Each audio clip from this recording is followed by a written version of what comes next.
did less than a month in their dream home, a testament to the overwhelming power of the forces they claimed to have encountered. The legend was just beginning, the seeds of a terrifying tale planted in the fertile ground of the public's imagination. The American dream had become a nightmare, a cautionary tale of what can happen when the past refuses to stay buried. The world was about to hear their tale, a story that would captivate and terrify audiences for decades to come. The Lutz's claims read like a horror movie script. Green slime oozed from walls and keyholes, vanishing as mysteriously as it appeared. Phantom footsteps, slamming doors, and ghostly music filled the nights. Kathy was allegedly levitated in her sleep. George saw her transformed into an old woman. Their daughter Missy spoke to an imaginary friend, Jody, a pig-like creature with glowing red eyes. Swarms of flies appeared in winter, and the family suffered unexplained chills and illnesses. The house seemed alive, draining their energy and sanity. The psychological toll was immense: paranoia, exhaustion, and fear. The Lutzes described a relentless 28-day siege. They fled, convinced the house was a gateway to something demonic. The legend of Amityville was born from these chilling accounts. The Lutzes' story, confined initially to the whispers of a small town, could have easily faded into local legend, a forgotten footnote in the annals of strange happenings. It could have been just another ghost story, shared around campfires and dismissed as folklore.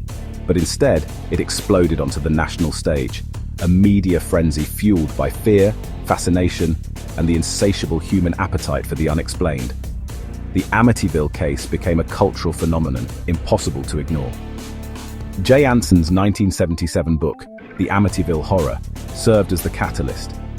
It quickly became a bestseller, marketed and presented as a true account of the Lutz family's terrifying experiences.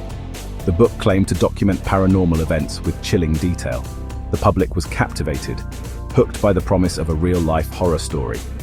This wasn't presented as a mere ghost story, a work of fiction, but as a documented haunting, complete with alleged evidence of demonic activity and paranormal phenomena. The Lutzes themselves became media figures, appearing on talk shows and granting interviews. Their fear was palpable, on full display for the world to see, further fueling the public's fascination and belief. Newspapers and magazines ran countless stories, detailing every bizarre claim, every alleged encounter with the supernatural, solidifying the Amityville story in the public consciousness. In 1979, the story made its transition to the big screen. The Amityville Horror film, capitalizing on the book's success and the public's fear, was a box office smash, further cementing the story's place in popular culture. The house itself became a brand, instantly synonymous with terror, a symbol of suburban nightmares. Sequels and remakes inevitably followed, each adding another layer to the already complex and controversial narrative, blurring the lines between fact and fiction to an almost indistinguishable degree. The story tapped directly into America's burgeoning fascination with the occult and the paranormal.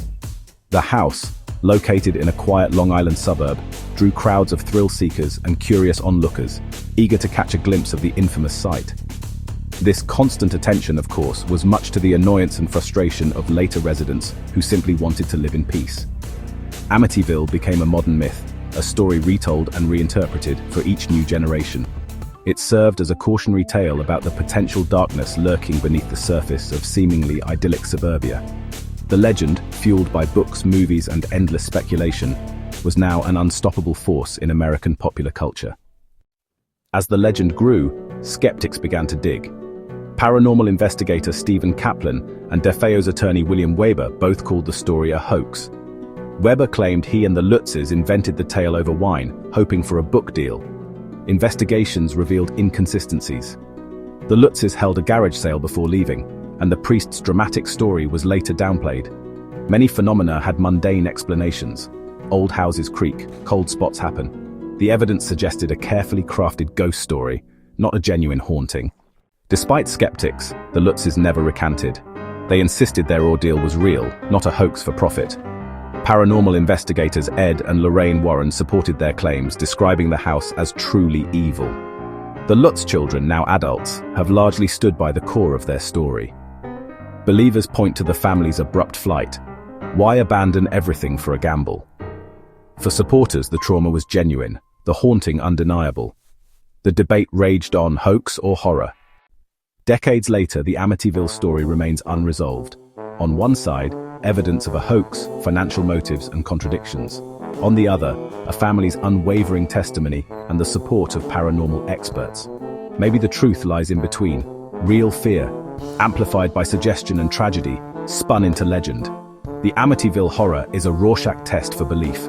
Do you see deception or a genuine haunting? The house stands, its windows changed, but the legend endures.